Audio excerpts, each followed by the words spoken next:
My name is Inian Morthy. I'm a research scholar at the International Institute for Applied Systems Analysis. We're based just outside of Vienna.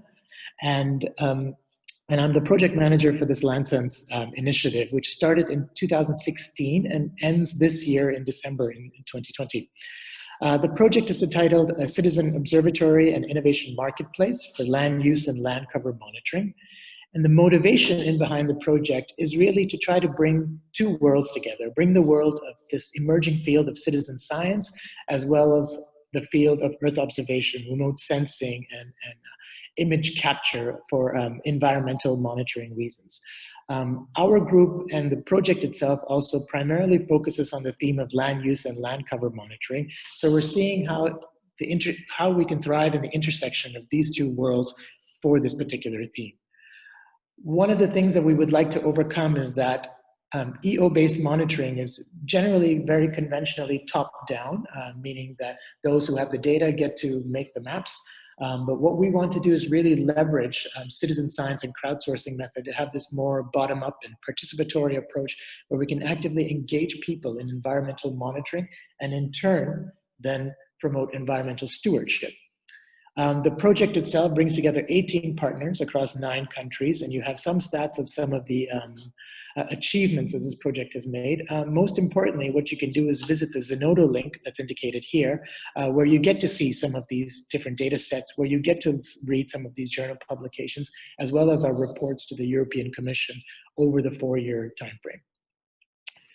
The best way to really understand LandSense and some of the different things that we tried to implement in the project is to get an idea of what the different pilots are. So what we really tried to do here was deploy technologies generally in the form of a mobile application or a web platform across various themes to illustrate the potential that citizen science can have to tackle environmental challenges. So we looked at 3 main themes. That's in the theme of urban landscape dynamics, agricultural land use, and forest and habitat monitoring. And this map here shows just some of the places where we were able to run these various demonstration pilots. So let me step through some of these pilots just to give you a flavor of the different activities that has taken place over the 4 years. Within the theme of urban landscape dynamics, we worked with a team at the University of Amsterdam and the City of Amsterdam, where we tried to promote environmental monitoring within one specific location within the City of Amsterdam, and that being Rembrandt Park, where we wanted to promote sustainable urban development. And really what we wanted to do is gather insights from citizens on how they use green space, how they use these open spaces, and how they feel in these locations. So this is generally very subjective information, which is of course very difficult to capture with just Earth observation data. So ground level information on how people feel and whether the space is too crowded, the space is too noisy, there's not enough infrastructure, it's not enough benches for me in this park. So this information can then be relayed to the city directly for them to improve urban planning. And so the numbers here give you an idea of how many participants we had and how many observations we had. So in addition to having a mobile application, we also set up booths in the park itself to really collect information from citizens, right, with boots on the ground right in the park. Another example of a pilot that we ran within the LandSense project was taking place in Toulouse, and where we worked with the French mapping agency, where we tried to bring together stakeholders interested in creating land use, land cover maps for this area. So with the help of the French mapping agency, we were able to create a web platform and a mobile platform, which now integrates Earth observation data as well. We're able to look at changes in imagery in Sentinel-2 images over time and use that information to map out and specifically even delineate polygons in areas where we see changes, annotate these changes with additional information. And so what we were able to do on that front is run a series of mapathons in which we had some 130 participants providing 7,500 observations in the Toulouse and surrounding areas.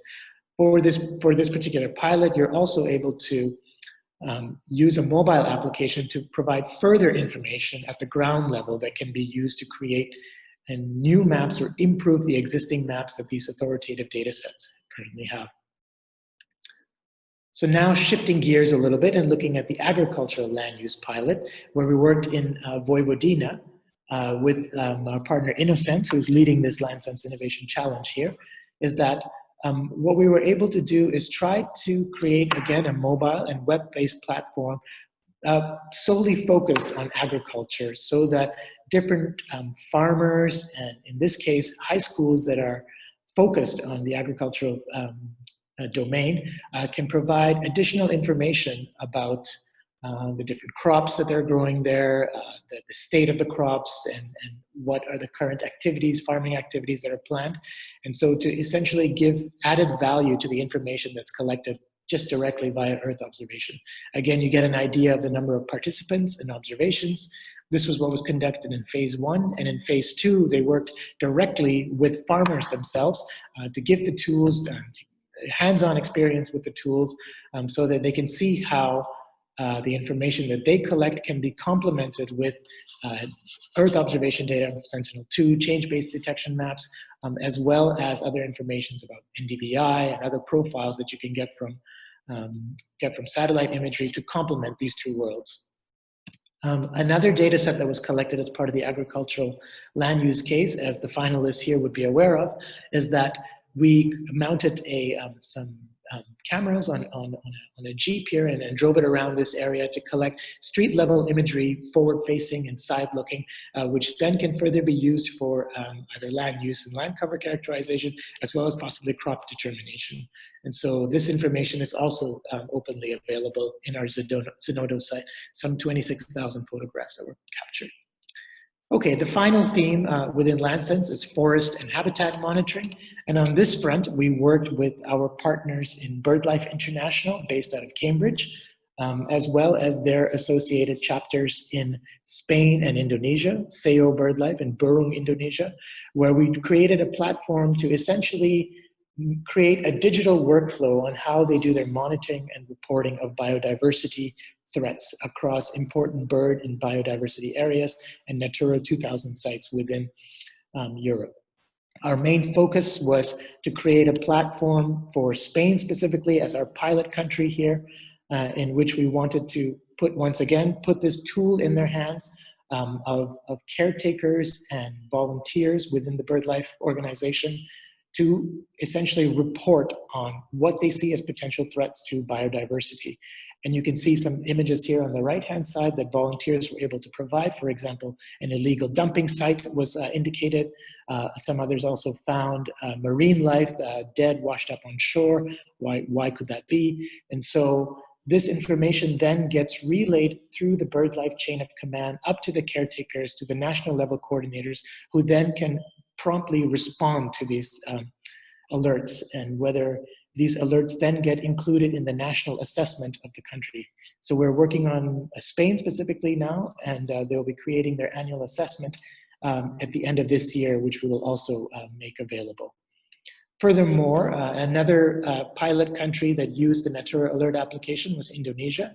And in this context, we really looked at how we can validate changes that we see from satellite imagery within and outside of protected areas. So we worked with community levels there, specifically in Flores Island, and with the leaders of 4 villages, as well as associated government agencies, where they then were provided with the alerts that the satellite system found, and they would then navigate themselves to this location and either validate that change. So yes, we do see a change here from time 1 to time 2. Yes, this change is permitted, or no, this change is not permitted. And so we then can annotate, once again, more information to complement what we can see from satellite data. I'll quickly touch base on some additional campaigns that we have done here as part of LandSense as well. Within EASA, we have a tool called Picture Pile, which is essentially meant for very rapid classification of not just satellite imagery in this case, but also photographs or any sort of image database, actually. So if you're interested in running a campaign in which you wanted to present your user or a volunteer with an image, and then ask a very quick question. For example, what you see here is, do you see any infrastructure that might emit light? So this is then used as part of our night light study.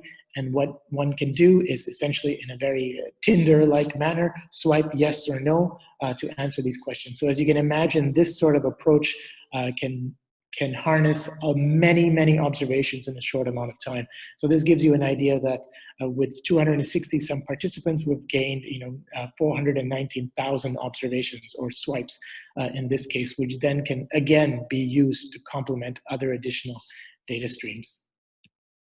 Okay, so all of that is a little bit of a recap or an overview of LandSense and some of the different activities that have taken place in the project, which brings us today to this innovation challenge. So part of what we want to do in LandSense is make sure that our data, our reports, all of our outcomes and outputs are openly available for the community that's interested to exploit them by any means, really. So as part of this innovation challenge, we have made these data sets available, and then we have invited participants to come and not just explore these data sets, but really just come up with innovative ideas how this world of citizen science and Earth observation can come together. The challenge is brought to you by key partners within the project, namely being Innocence, Synergize, EXA, GeoVille, and ourselves here at IASA. I think I've already showed this slide in a previous webinar. In 2018, we had a very similar challenge and a very similar approach in which we got some very high level submissions, some of which are indicated here, and also a report from this challenge as well as other exploitation activities from LandSense can be found in the Zedona repository following this link. So in 2020, as I've already briefly introduced, these are the 5 finalists, and these are the topics that they are covering today. I'm very keen and looking forward to hearing your pitches for your different ideas, and so are the jury members. So very quickly, I will introduce the jury members who are all partners within the LandSense project itself. We have Margaret Gold from the European Citizen Science Association, and my colleague here, Linda Seir from IASA, Matej Batik from Synergize, and Vladimir, we have also met in previous webinars from Innocence as well. So that brings me to the end of my presentation.